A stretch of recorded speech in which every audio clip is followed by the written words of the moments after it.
Today on Community Watch, I have a conversation with Alvin Jackson, who is on the Rome City Board of Education. But today we talk about the King Commission that has put together a 4-day celebration for the King holiday here in Rome. It's a show you really need to get a pen and paper for and write down some things. So there's a lot going on. You want to hear this show, watch the show. Don't go away. Community Watch starts now.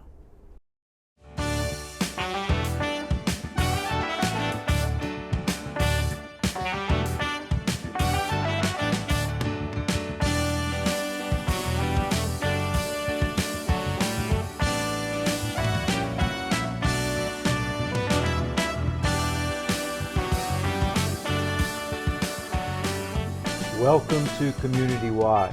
I am just honored to have with me today Mr. Alvin Jackson, who has been a guest on the show multiple times over the years, Rome City Board of Education member, and I assume that the King Commission has an honorary title for you. There must be one. No, I'm the vice chairman. Vice chairman. Well, you have certainly been in that order. Now, when was the commission itself started? It's been a while. 1986. So there's been a commission since 1986. Yes, 38 years. And you've been on it ever since. It's one of the founding members. So we're talking about the King Weekend, which I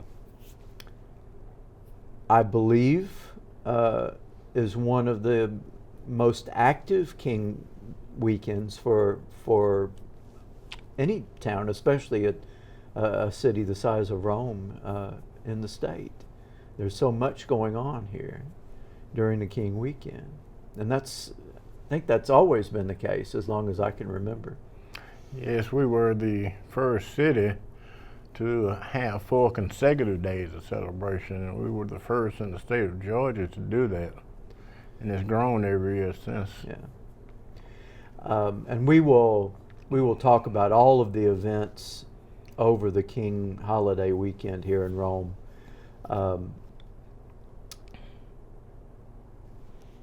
I have taken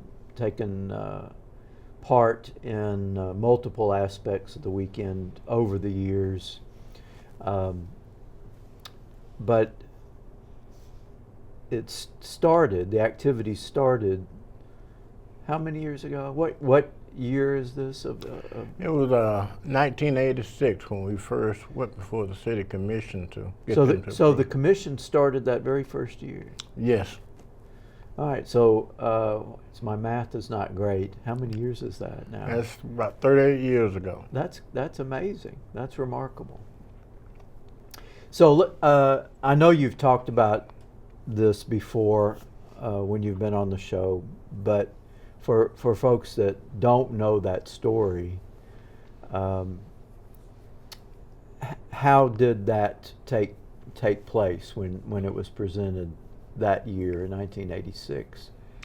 Well, that was the first year that it was determined that the King's birthday would be a national holiday. And we had been meeting, or several of us had been meeting, talking about establishing it here in Rome and Floyd County. And we had to get it approved by the city commission. So the night we went to the city commission seeking that approval, we went there about 6 o'clock, and it kept coming out 4-4 ties, a 4-4 tie. And finally, Buddy Mitchell, who was chairman at that time, said he'd had enough, and he voted to make it a local holiday, and that paved the way for the King celebration. So in those early years, was it always a 4-day celebration? Well, it started out as a 3-day celebration. Then later on, we added our prayer breakfast to that, thanks to John and Laney Stevenson. and that way it became a 4-day celebration, 4 consecutive days of celebration. That was kind of what we were shooting for. Yeah. So when the commission considered the vote and the vote was split there until the end, did you have faith that it would pass, or what was going through your mind at that time? Well, I had my doubts because the way the vote was going between the city commission, there were a lot of questions, and like I said, it took 4 or 5 hours. We tried to answer every question that was there, but there was a little tension in there amongst some of the commissioners. They thought it would cost too much to do it. And I think during that time, it only would cost the city around $35,000–$40,000. And that, to me, wasn't really a large amount when it came to city government. But after so many votes, so much discussion, so much back and forth, and that's when Buddy Mitchell, like I say, took it upon himself to break the tie vote and say, we're going to have the King holiday here, and we really appreciate that. So I'm wondering, what was it? The expense of having a holiday? Is that where I would say it was part of it, but back then you've got to be honest about it. This was a black-white thing, of course, and a lot of people in Rome, even during that time, I think, was still had some ideas about it being just a black holiday, which it wasn't. Yeah, yeah. So let's talk about the 4-day celebration. And it seems to me the basic structure of the holiday, the long holiday weekend in Rome,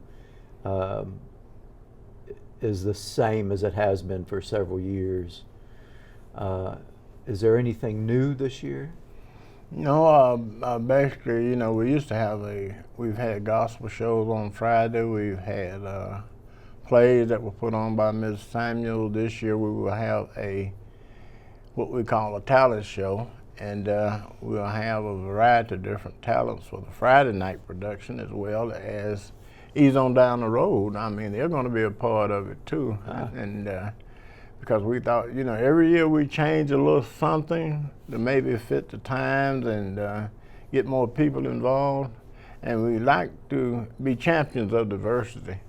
And that's one of the keys that we talk about, is getting the entire community involved, regardless of your social economic status, your race, or anything like that. We want to be a diverse group and bring everybody to the table. So sometimes we have different speakers come in for each occasion, and we just thought this year it'd be a good idea to get our children involved, in particular on that Friday night with a poster contest. We're being award them certain things, but it's just something that we think about every year. We start the day after the last day of the celebration. We start thinking about what we want to do the next year. Yeah. So the work of the commission is a all year effort. Yes. And I know there are several speakers involved at events over the weekend, and I'm really impressed with the folks you have coming this year. Well, let's talk about that. You've mentioned the Friday, January 17th talent showcase. Tell me a little bit more about that. How is that going to be run? That's in the evening? Yes, that'll be. It will start around 6 o'clock on Friday evening. Commissioner Elena Beeman, who is part of the King Commission now, she's putting that together. And it gives our children an opportunity to come in and showcase their talents. We'll have singing, we'll have dancing, we'll have a poster contest, and we present them with prizes. But it gets our children involved. We let them kick off the celebration weekend, and hopefully the parents will follow. So that is at the Rome City Auditorium Yes. on that Friday, Friday the 17th, at starting at 6:30. Yeah, 6 o'clock. And is there a charge to get in? No, everything that the King Commission does, there's no charge except for the prayer breakfast, and that's because we have to cover the cost of the catering and things of that nature. But everything else is free, and we seek sponsorships. The city and Floyd County, they come in and help us. Chris Twyman, Barrington Law Firms, he helps us. And we're always seeking sponsors for this because, like I say, everything we do is free. And it's hard to get things done if you don't have some type of sponsorship or finance. Well, that's great for the community, to attend things. I mean, everything is free except for the breakfast. That's pretty great. So for the talent show, if someone wants to participate, do they get in touch with Commissioner Beeman? Yes, they have. You can get in touch with anyone really on the King Commission, and we have forms that you have to fill out. And just so luckily, I have a couple. Always take a couple. We've contacted our schools and our superintendents, and this is a entry form that we have that you can get. You can go online and get it, or it's best to contact a member or Ms. Beeman to get that, and that way you can fill that out, and she'll contact you, and we'll go from there. All right. So contact anyone on the commission or Commissioner Beeman, and this form would allow someone to participate. Yes. That's great. That's great. I'm not sure that I need to participate myself this year. That might drive a lot of people away. No. All right, that's great. So that's Friday, and Saturday is the prayer breakfast, and it is Saturday morning. Yes. At 9 o'clock, is that right? It'll be at 9 o'clock at the Lovejoy Baptist Church Joy Life Center.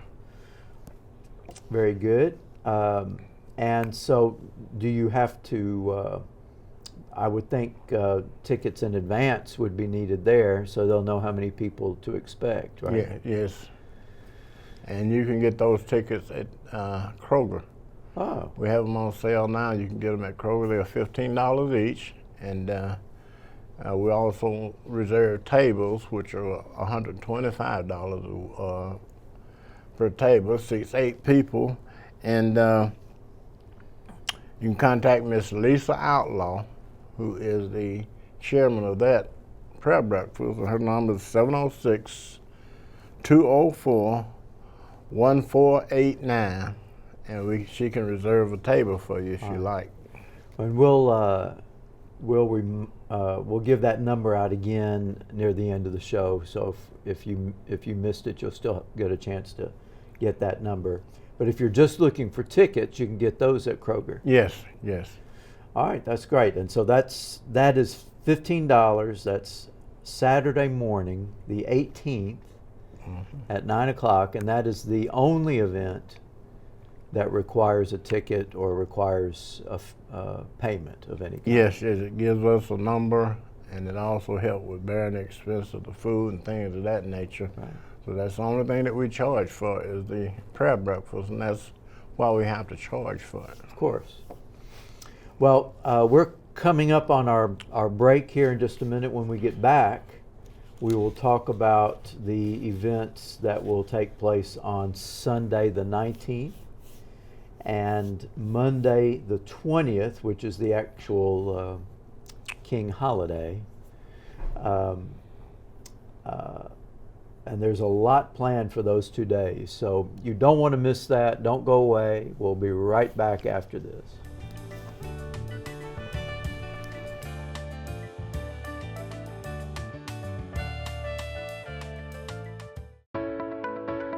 While While being a student athlete at Georgia Highlands College, I get to compete at a high level as well as be a part of a supporting community. Wearing the Charger orange and blue is more than about just a game. Now you have an opportunity to make a gift towards the Georgia Highlands athletics community. Being etched in stone as a champion last year meant the world. Bringing it home to my hometown, amazing.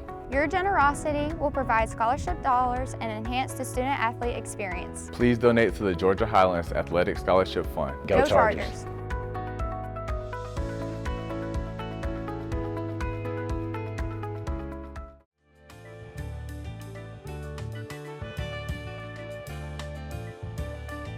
Welcome back to Community Watch. I'm having a conversation with Mr. Alvin Jackson, who is, he's the vice chair of the King Commission. Is that right? Yeah, They got that right. But he's also on the Rome City Board of Education. So I know you're a busy guy, a busy gentleman. All of these things going on. We failed to mention the speaker for the Saturday prayer breakfast on the King weekend. And that's what we're talking about today, just as a reminder, all of the events in the 4-day King holiday weekend here in Rome. Saturday morning's prayer breakfast at 9 o'clock has a pretty impressive speaker. Who is the speaker for the prayer breakfast? Dr. Valerie Lohner. She's pastor of First United Methodist Church here in Rome. And we also have our community children's choir there. So from what I understand, she's a dynamic speaker, and I think she'll do a wonderful job. Well, that's great. And the community children's choir, who is guiding that group? A gentleman by the name of Virgil Harrison. Ah. He's a musician here. Matter of fact, he's a musician at my church.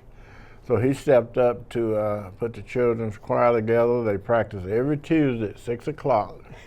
And it's a great experience for our kids because we like to showcase our kids during the King celebration. After all, they're the ones that's going to come behind us and hopefully carry on this legacy. So everything we do, we try and have some type of element in there for our children to encourage them, to support them, and let them see what it's like to be in these roles. Yeah, well, that's wonderful. That's wonderful. All right, that takes us to Sunday, day 3 of the King holiday celebration weekend. So I know Sunday evening, Sunday afternoon, 5 o'clock, yes, there is a service, an ecumenical service. Yes. Tell us about that. Well, as you know, Dr. King was a pastor, and that was one of the things that we thought would showcase, because he wasn't only a civil rights leader, he was a pastor, he was a man of faith, and the ecumenical service sort of illuminates that. That gives everybody in the community on that Sunday to share their religious experiences. And we have a speaker that we bring in that sort of pushes that message to the community and to the audience. It's all about religion, particularly that Sunday, because that's one of the other ways that we can pay homage to Dr. King's legacy is through his religion and what he did not only as a civil rights leader, but as a Baptist minister. So that ecumenical service is at 5 o'clock on Sunday, and where will it be? It will be at the Christ Temple Holiness Church, and that's located on Martin Luther King Jr. Drive in North Rome, across from the fairgrounds. Okay.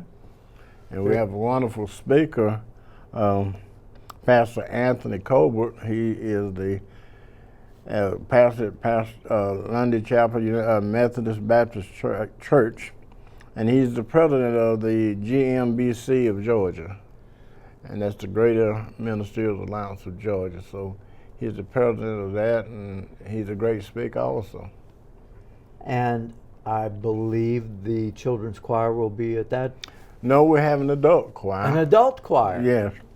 Well, and we call it the community choir, because what it consists of is the entire community, different churches, different affiliations. We have different races involved, and it's conducted by Mr. Tornaz Phillips, who is the principal at Maine Elementary School. He's a great musician, and we bring in these different churches, different individuals. Anybody who wants to sing can be a part of this choir. And it usually runs around 200 strong. Really? Yes, and they sound really great, and Mr. Phillips does a great job of putting all this together.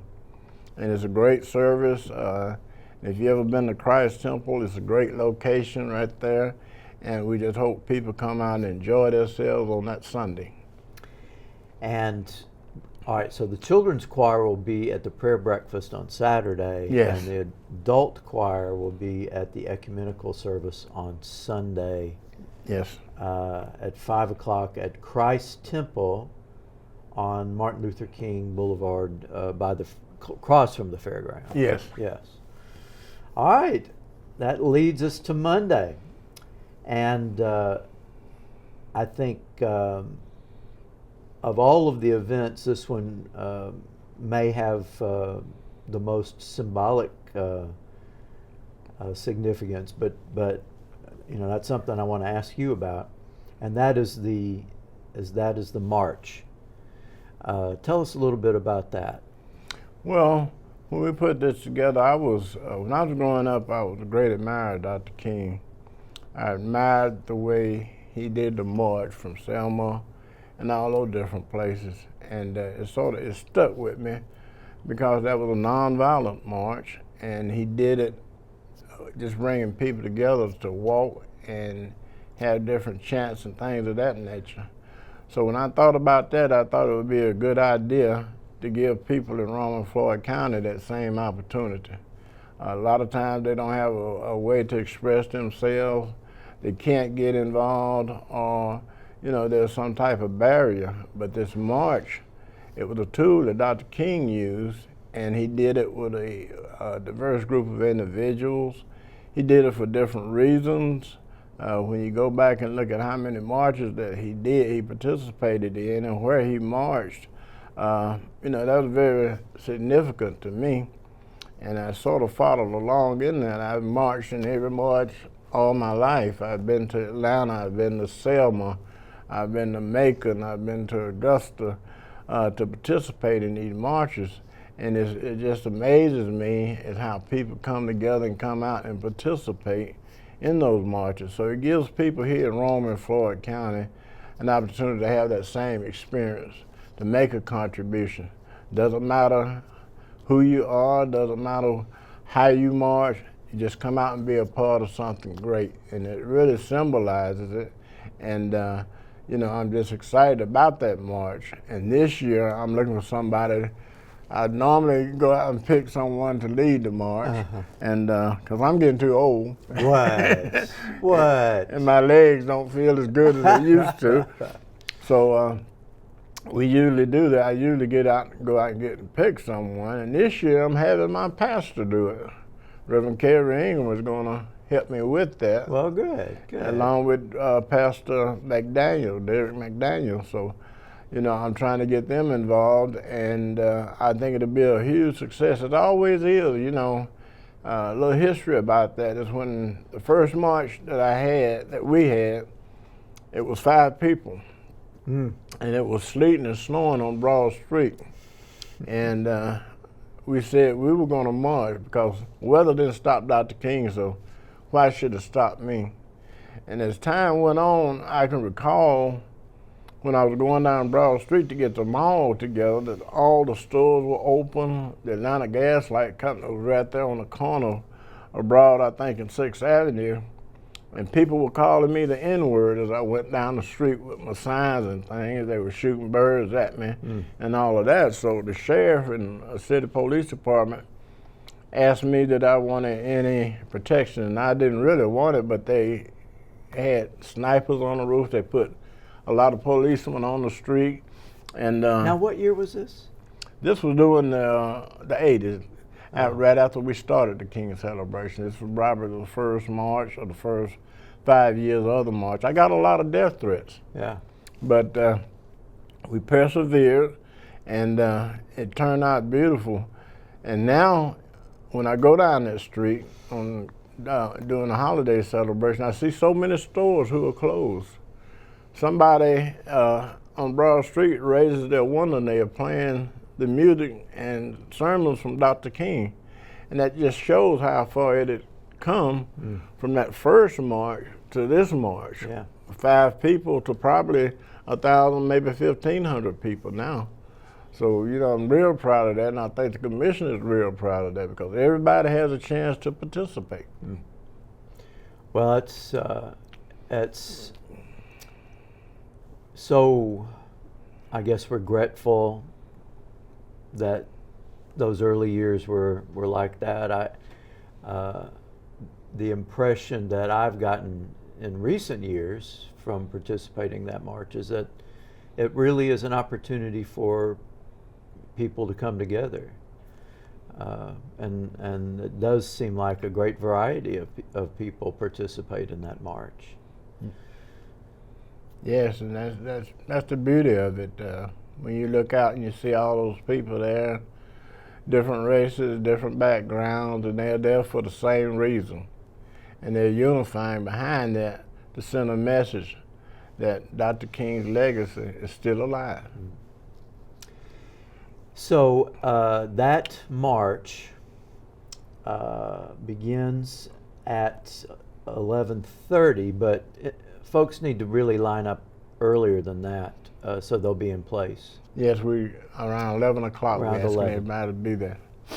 And first and Broad Street, right there, is that where people line up, where they usually have? Yes, First Avenue and Broad, and that's there by the what used to be the old flour mill Right. on that street there. So that's where we will assemble at 11 o'clock. All right, so gather at First Avenue around 11, First Avenue and Broad Street, and the march goes from one end of Broad Street to the other. It's a fairly short walk. It's not we're not talking about a 10-mile march. So, but it's an important gesture, an important event, and immediately after the march, there's a program at Rome City Auditorium, and you have a pretty impressive speaker at that program. Yes, we marched from up Broad Street to the Rome City Auditorium. And we have our noonday program, noonday celebration, and the keynote speaker for that event is Michael Thurman. You know, he's well known throughout the state. He's held many positions, from labor commissioner to state representative. He's retiring as CEO of DeKalb County now, and hopefully he may run for governor. But he'll be our keynote speaker, and I've known Michael for quite some time, and I've heard him speak on several occasions. He's very intelligent and he's very exciting, and when you listen to him, one thing I noticed about him, he doesn't speak from his notes. Everything that he speaks from comes from his heart. That's impressive. And that's very good because he's able to carry a message, and I think he excites the crowd. And I think he'll do a wonderful job. Well, I'm impressed that he is the speaker for that event. We have just a minute left, or just under a minute, so I want to mention that after that program on Monday, there will be a lunch at the Civic Center. Yes. So it's a very busy weekend, a full weekend, Friday through Monday, and I know that y'all have worked very hard on this weekend, and I know a lot of people will be participating and enjoy it. So thank you for. Thanks for having me. And please speak to Commissioner Beeman or any of the other members of the King Commission. I know Mr. Jackson will be glad to talk to anyone who has questions or needs more details. So thanks again, and we are happy to have you with us this week on Community Watch. We will see you next time.